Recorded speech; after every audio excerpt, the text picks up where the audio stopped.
नमस्कार। आओ सीखे ज्योतिष की इस यात्रा में आज हम लेकर के आए हैं तुला राशि। दोस्तों, जैसे कि हम 6 राशियों के बारे में आपको पहले बता चुके हैं, उसी कंटिन्यूटी को हम आगे बढ़ा रहे हैं। आज का हमारा वीडियो है तुला राशि।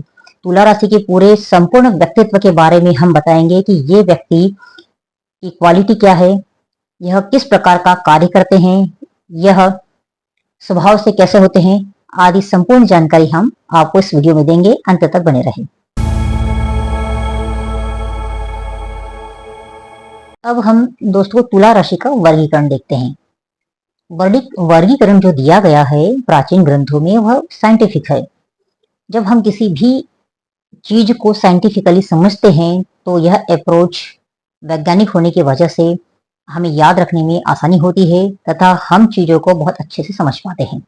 तो तुला राशि का जो साइन होता है वह तराजू होता है। जो तुला राशि है उसका स्वामी शुक्र है। तुला राशि का जो लिंग है वह पुरुष लिंग है। यह वायु तत्व राशि है, स्वभाव में चर है तथा दीवा बलि है, शीर्षोदय राशि है तथा मिश्रित वात प्रकृति वाली राशि है। यह पश्चिम दिशा में बलि होती है तथा शूद्र वर्ण की राशि है। तो दोस्तों, इन सभी चीजों को मिला करके तुला राशि का पूरा व्यक्तित्व बनता है। अब हम लेते हैं सबसे पहले कि तुला राशि का जो साइन होता है वह तराजू है। तो तराजू क्या दिखाता है? तराजू बैलेंस को दिखाता है। यह बैलेंस किस प्रकार का? आपके सिद्धांतों तथा आपकी भावनाओं दोनों के मध्य ऐसे व्यक्ति काफी बैलेंस्ड होते हैं। न तो बहुत ज्यादा इमोशन इनमें रहेगा, न ही बहुत ज्यादा सैद्धांतिक अप्रोच लेकर के चलेंगे। इनमें बहुत अच्छा बैलेंस रखते हैं। ऐसे व्यक्ति यदि न्यायविद होते हैं, न्याय करने वाले, तो बहुत अच्छा न्याय कर पाते हैं। एस्ट्रोलॉजर होते हैं तो बहुत अच्छा प्रेडिक्ट कर पाते हैं। तुला राशि बहुत ज्यादा अच्छे बैलेंस को दिखाती है। इस राशि का स्वामी शुक्र है। तो हम जब शुक्र को देखते हैं तो शुक्र ग्लैमर्स का कारक ग्रह है। समस्त प्रकार की धन संपदा शुक्र के अधीन कही गई है। तो इस दृष्टि से देखें तो शुक्र बहुत ज्यादा क्रिएटिव प्लेनेट है। और यदि तुला राशि में शुक्र ही स्थित हो जाता है या चंद्रमा स्थित हो जाता है तो ऐसे व्यक्ति, या लग्न में तुला राशि आ जाती है, दशम भाव में तुला राशि आ जाती है, तो ऐसे व्यक्ति बहुत ज्यादा क्रिएटिव होते हैं।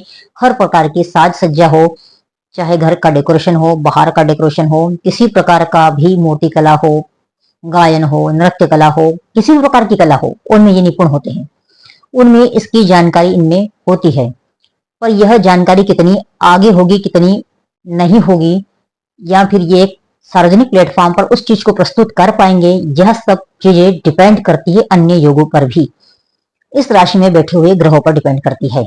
यदि इस राशि में शनि उच्च के होते हैं, शनि यदि स्थित हो जाते हैं, तो ऐसे व्यक्ति बहुत अच्छे न्यायाधीश होते हैं। मतलब यदि शनि न्यायाधीश न होने पर भी उनमें ऐसी क्षमताएं होती है कि वे न्याय करने में सक्षम होते हैं। दूध का दूध और पानी का पानी करने की उनमें क्षमताएं होती है। वो भावनाओं और सिद्धांतों दोनों को पृथक करके रखते हैं। इस प्रकार ये ऐसे व्यक्ति न्याय करने में ज्यादा अच्छे माने जाते हैं। यह वायु तत्व राशि है। तो वायु का एक क्वालिटी है कि ऐसे व्यक्ति बहुत ज्यादा भावुक भी नहीं होते हैं और बहुत ज्यादा प्रैक्टिकल अप्रोच भी नहीं रखते हैं। यह भी वायु तत्व भी दोनों के मध्य मार्ग को दिखाता है। तो ऐसे व्यक्ति बहुत ज्यादा अच्छी कल्पनाएं कर लेते हैं। जो व्यक्ति कल्पना करने में सक्षम होता है तो वह उन चीजों को प्रैक्टिकल रूप में बना पाने में भी सक्षम होता है। कि तुला राशि बैलेंस को दिखाती है। तो ये वायु तत्व कल्पना को दिखाता है और कल्पना को बैलेंस होने की वजह से ऐसे व्यक्ति उन्हें तराश करके, जैसे पत्थर को अपनी कल्पना के रूप में तराश करके एक सुंदर आकृति में बना देते हैं। अपने नृत्य को, अपने अंदर की कल्पना को अपने नृत्य के माध्यम से प्रस्तुत कर देते हैं, अपने शब्दों के माध्यम से कविता बना देते हैं। ऐसे व्यक्ति में अनगिनत चीजें होती है जिनको वह प्रैक्टिकली बाहर व्यक्ति के समक्ष प्रस्तुत करने में सक्षम होते हैं। यह स्वभाव से चर राशि है। चर राशि से तात्पर्य होता है कि ये व्यक्ति चलायमान होते हैं, ये रुकते नहीं है किसी भी थॉट को लेकर के, किसी भी स्थान को लेकर के भी, किसी भी रिश्ते को लेकर के भी। जल्दी से मूव ऑन करने की इनमें क्षमता होती है। जिस प्रकार वायु एक जगह टिक करके नहीं रहती है, उसी प्रकार चर जो स्वभाव होता है वह भी चलायमान होता है, वह भी एक जगह टिक करके नहीं रहता है। या शीर्षोदय तथा दीवाबली राशि है। शीर्षोदय और दीवाबली राशि से तात्पर्य होते हैं कि ऐसे व्यक्ति आशावादी होते हैं। जब ये दोनों क्वालिटी आती है तो इसका तात्पर्य यही होता है कि यह आपको आशावादी बनाती है।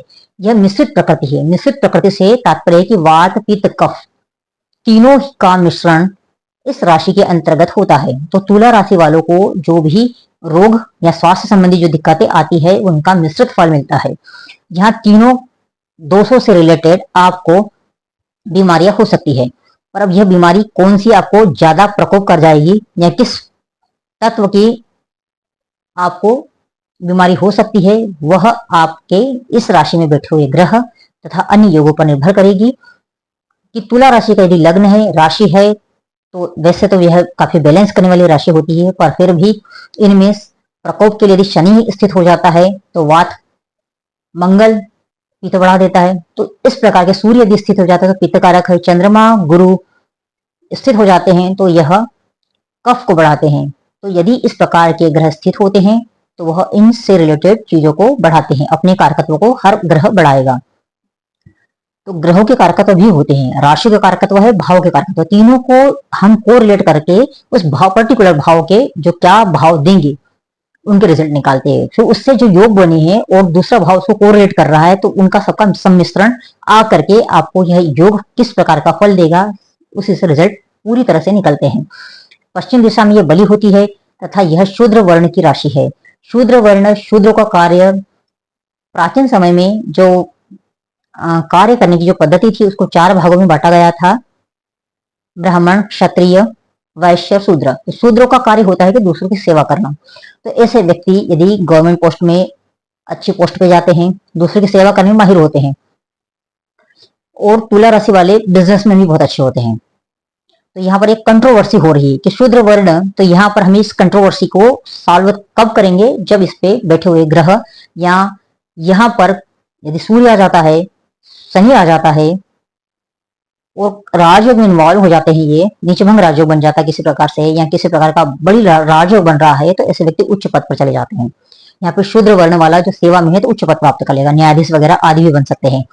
और यदि इनमें बुध आ गया, शुक्र आ गया, तो ये बिजनेसमैन क्वालिटी को ज्यादा बढ़ा देंगे, तो ऐसा व्यक्ति सफल बिजनेसमैन बनता है। तो ये हमें डिपेंड करेगा कि यहाँ पे जो कारकत्व, जो वर्गीकरण दिया हुआ, वह कौन सा भाग ज्यादा इंप्रूव करेगा।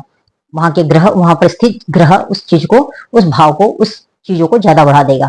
तो दोस्तों ये तो रहा संपूर्ण जानकारी तुला राशि की। फिर हम मिलेंगे वृश्चिक राशि के साथ। जब तक के लिए धन्यवाद। यदि आपको वीडियो अच्छा लगे तो सब्सक्राइब जरूर करिएगा।